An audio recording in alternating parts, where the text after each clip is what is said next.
Alright, I'm Geno Peoples, we're back, and y'all been keeping up with this. I've saved Santa. I've done a little bit of work on some other things, but I've kept Santa where it's been the last two clips, and we're going to continue on to work on Santa. And what I'm fixing to do now is I'm fixing to start working on the bag, his Christmas bag, his belt, his boots, and we're going to use some browns, burnt umber, one of my favorites. I like to use browns as a good base coat. We're going to obviously have shadows in here, so I'm going to show you how I work my shadows. I like to work my darks first. If we've talked about that, if you've heard me talk about it, I like to work out of my darks. So let's get with it. Come on in and watch me paint.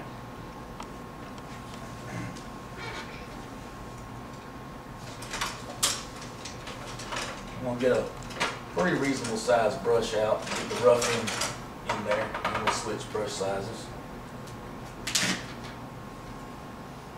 And if we get a zoom in on what I'm doing, you're going to see my lines, which I'm going to start alleviating the outside line here in just a minute. Then I have the bands that keep the bag secured, keep the bulk from getting too big. And my darks will be towards the back of center where no light, absence of light can get in there. So I'll start working my dark browns at first, and getting those in here.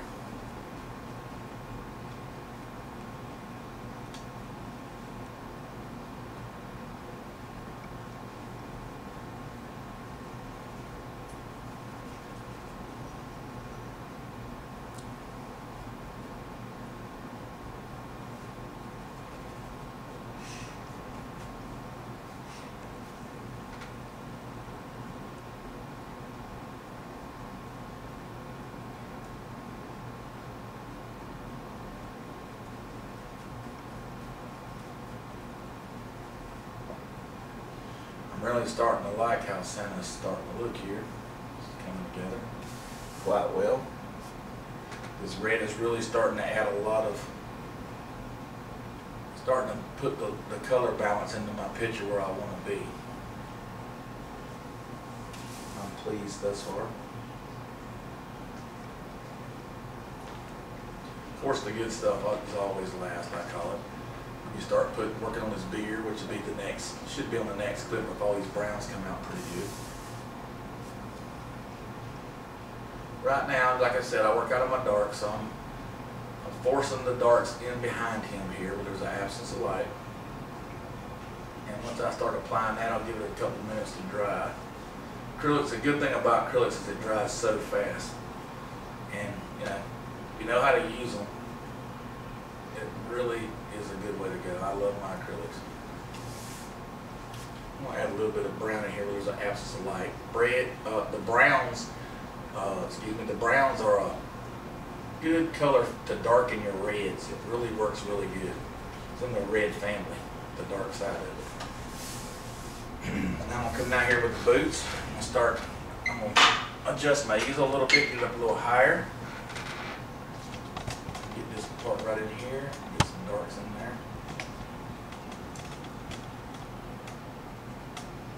That'll pretty much get my browns where I need to be as we come out with our lights on the outside edge. And I'm going to start working on the boots.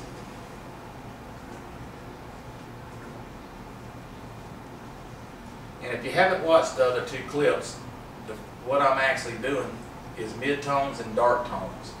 I did a little bit of the red lights just to give a little idea of where it's going, a little tease if you may say. And it's going to be a lot brighter, to be honest with you, than what you see in now. But those are always the last things. If you look here, you'll see the if you can get a zoom in right here, you'll see the undercoat of the jacket where it goes around. I'm going to go ahead and add a little bit of brown in here too and go ahead and start setting it up for the absence of light. Just throw that in there, let that be dry. Back down here on these boots. Basically what I'm doing is just putting the darks in, where I'll come back in here and start blending my lights into the darks.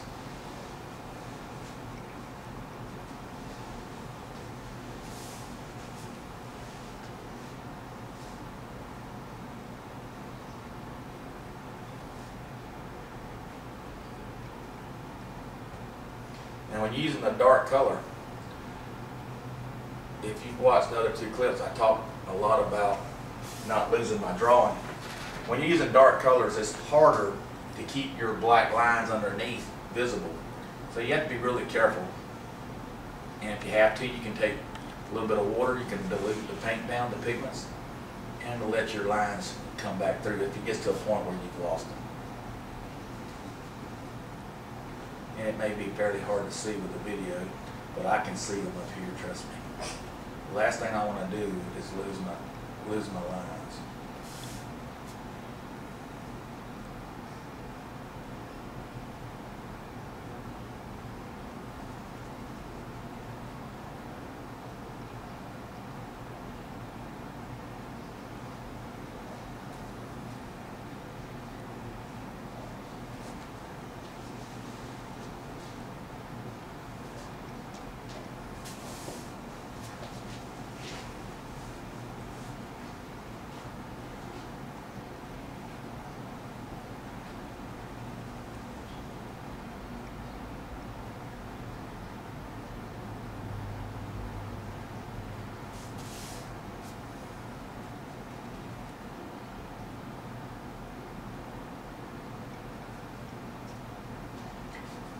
I really like using a big brush, sometimes an oversized brush, especially when I'm roughing in. I have confidence in using the corners of my brush. I like to just angle them in, but what a bigger brush allows you to do is be more consistent at times with a broader stroke. It also allows you to hold a lot more paint, so you're not constantly going back to your paints to grab some more. It allows your brush to hold a lot more paint. Now it's a pretty good rough in with my darks, so now what I want to start doing is if I can find some places where I can use a darker shadow than the reds that I have, I'll use a little bit of this burnt umber, and I'll come right up under this belt where I know it's going to be a really good shade, absence of light, and I'll just kind of hit it a little bit. And like I said in the other two clips, what this does, it allows, when you have dark, it pushes the light. So no light is no dark, and no dark is no light. They both work together, and I believe 50-50. They're both of importance. Some artists say that the light is more important than the dark. I disagree with that. I believe that they both work hand in hand. The darks help push your lights brighter. And the question that I get all the time is, how do I get my brights to look so bright? I pick and choose my areas, and I call it strategic placement, strategic planning. Where you put lights, if we can get a zoom right here on this light, you can see where I place my light out front here in an area where there's nothing else to really distract it so it don't get too busy. Now it's not lit up yet, it's just in the makings, but this cold blue back here will light them warms up. So it's strategic planning. If I'd have dropped my light down in here, say, yes, it would have lit up more being dark right here, but this dark will I promise you, light that up. The top of the light itself, the fixture, will help my lights. But down in here, it could have got too busy with other lights, so I chose to extend it up a little bit higher, and that's an artist's discrepancy. So now we're going to come back to Santa Claus. I'm going to start working my lighter tones in here. I'm going to use burnt sienna and some gesso with a soft mixture of my browns, because this is the back side of the bag where my light's going to be absent. So this pretty much gives me a chance to just kind of play. Nothing's wrote in stone. Like I said, most of my paintings build themselves. A lot of it I work out of my head, so I can't never really tell you exactly where I'm going. I give an ideal to myself when I first start, do some research and some plannings. But my paintings, they build themselves actually. And I just go with it. This could be the darkest, I'm calling it my mid-tone, but it could be the darkest that it will ever be, or the lightest that it will ever be. And it just gives me an idea. And at that point, when I get a good roughing on the bag, it allows me to play later. If I want the bag to be darker brown, then I'll extend my darks all the way out and just get darker in the shadow areas. If I want it to be lighter, of course, I can still darken it here, but I'll come back out here to the outside of the bag and light it up. Just depends on which way I want to go later. At that point, though, it's a pretty good rough in. And of course, you know, depending on what kind of bag I make it, if I want to put some structure with the toys that's inside the bag, maybe pushing against it, I can play with all that later. Now I'm going to use these same colors pretty much with my boots and start bringing in some light this being my light source coming down is where I'm at with it. Probably won't get a whole lot up under here, but as I get down here on this boot, it'll start pushing me some light in here. So I come right in here with it, and I just start throwing some light on here. Keep in mind, wrinkles of the boot too. At this point, it's not too bad.